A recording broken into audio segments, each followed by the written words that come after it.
Welcome to this Closer Than You Think core lesson. This is number 8 of this series. If you have not seen the first 7, I encourage you to go back and watch them. Even though each lesson stands independently, the previous lessons set a good foundation for this to make more sense. Let's dive into this lesson.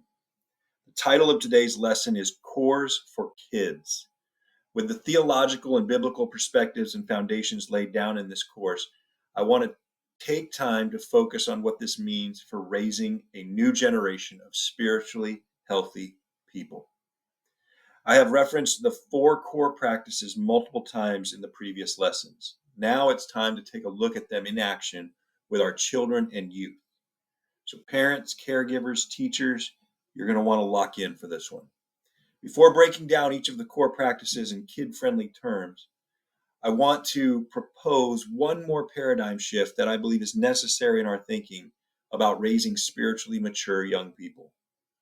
It's really throughout our lives, not just when we are young. We live in America, and I cherish the idea of the American dream, that idea that a person can achieve anything and become anything. But that dream should not replace the main points of the gospel when it comes to raising the next generation. Becoming wealthy, successful, famous, or well-educated is not a sign of God's blessing. Ambition, drive, and grit are not evidence of the Spirit. Achieving status in any arena of life is not the end goal. It is important to keep this in mind and be aware of how it creeps into our theology, in particular our message to children and teenagers. I have written and taught about this before, how I believe that we have failed our children by talking to them more about grades and credits in the education system than peace and patience in their relationships. We have failed our children by focusing more on pursuing dreams of fortune and fame than visions of goodness and faithfulness. We have failed our children by pushing an idea of God's will as a single path. If the sentence starts with, "It is God's will for you to be," then the end of it should not be a singer or pastor or coach or counselor or engineer. If the sentence starts with, "It is God's will for you to be," then the rest of it should read loving, joyful, peaceful, gracious, patient, kind, good, gentle, those kinds of things, regardless of what role you have in an institutional church or how you make your living in society. So with that foundation, let's look at how we can invite kids into the core practices that lead to healthy spirituality and holistic development. First, here's a review of the 4 core practices that I promote. Let me be clear. If you hear me mention these 4 things, you might ask yourself, does he really believe these are all we need to practice all of Christianity and follow Jesus wholeheartedly? Yes, that is what I am saying. I know that almost every church and denomination has a list of doctrinal statements and manuals. You can usually find these quickly on any church's website under the heading "What We Believe" or somewhere in their About Us section. It is very important to most evangelical churches to establish what members of their church believe. It becomes critical to their mission to emphasize these particular teachings and stances over and over again as their way of preaching the truth. I absolutely did this during a phase in my life in pastoral ministry, and I believe it is almost always done with a sincere and passionate motive. But the truth is, all that focus on doctrinal statements can be a distraction from the main point of Christianity, Jesus. Jesus modeled and directed his disciples on how to follow him. He also made it clear what the evidence would be for anyone to know if someone was following him or not. And it did not have to do with theological declarations, sinners' prayers, or doctrinal integrity. It was, in fact, much simpler. So what you see on the screen there are the 4 core practices. Pray, go, baptize, and teach. Pray, I define as learning to care about what God cares about. Go is doing good wherever God sends us. Baptize is uniting with Jesus in new life. And teach is really focused on obeying Jesus' command to love. It is important that disciples of all ages can fully participate in the mission. Therefore, it is critical that children understand the essentials of our practices without watering down their meaning and power. A child does not receive a junior-sized Holy Spirit. But the Bible teaches that children have tremendous spiritual insight and often receive profound kingdom truths more easily than adults. Simultaneously, a child's human development requires the gospel to be presented in its simplest form in terms of the language and imagery we use. So here are kid-friendly truths reflected in our 4 core practices that can be passed on to the next generation from the earliest moments possible.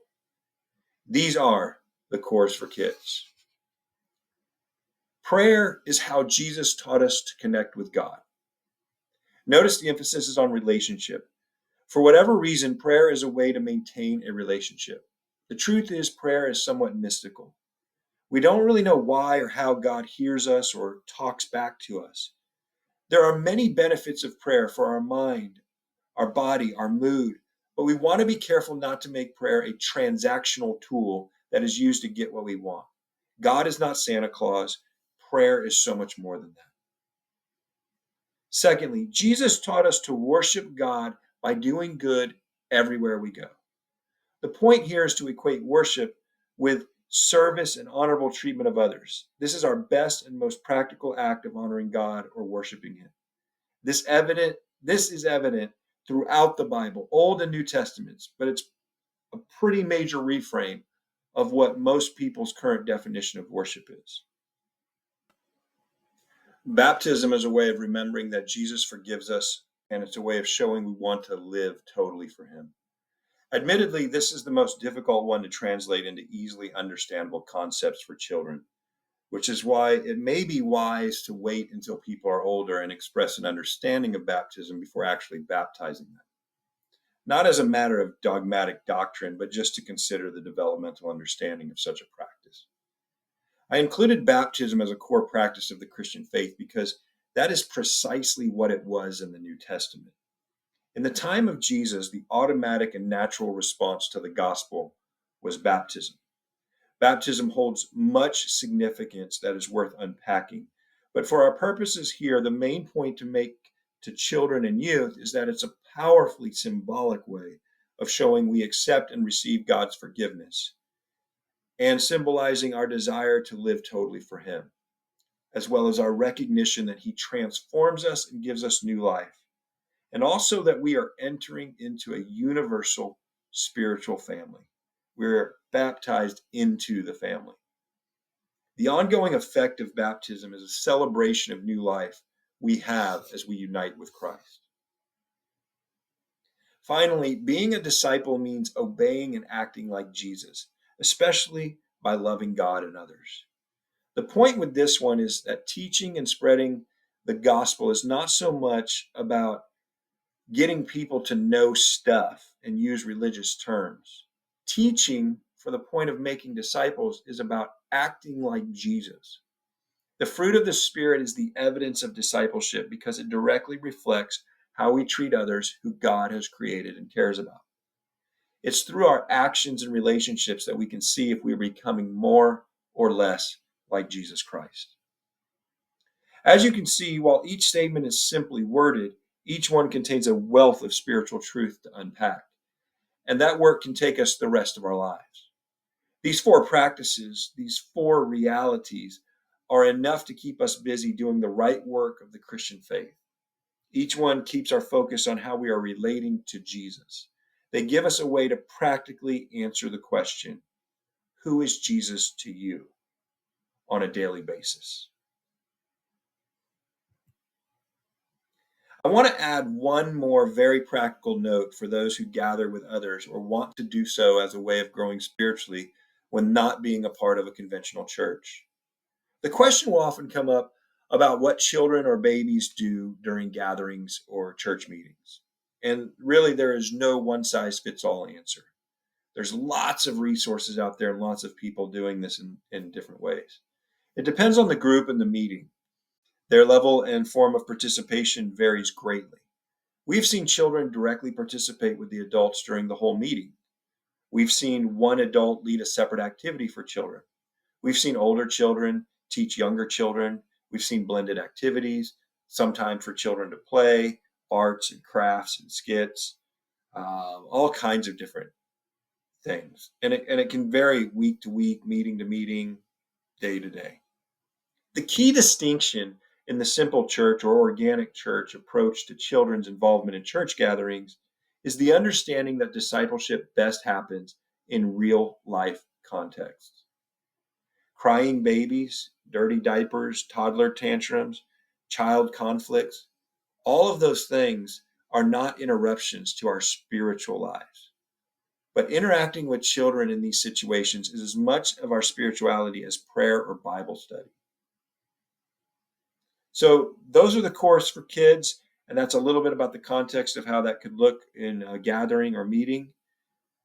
I know that's very general. There's a lot to dig into and get practical with. If you want to ask any questions or send me any feedback, I would love to hear from you.